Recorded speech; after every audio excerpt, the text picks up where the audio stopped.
অনেক লোক আছে দেখবেন কর্মচারীর বেতন দেওয়ার খবর নেই, উনি বাইতুল্লাহ ইতিকাফ করতে গেছেন, আছে না নাই?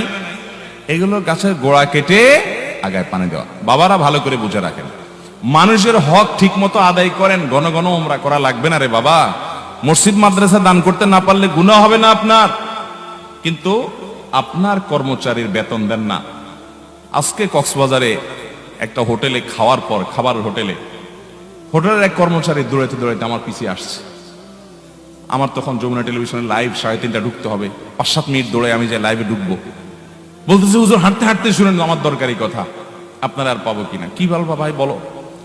বলে যে ভাই আমাদের এই হোটেলটার মালিক আপনার পরিচিত, আমি জানি, গতকালকেই তার সাথে পরিচয় হয়েছে, হোটেলে নাম্বার নিলাম।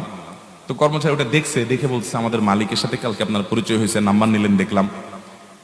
হুজুর এই লোক আমাদের বেতন ঠিকঠাক মতো দেয় না, আমরা ওই যে টিপস টুপস পাই, মানুষ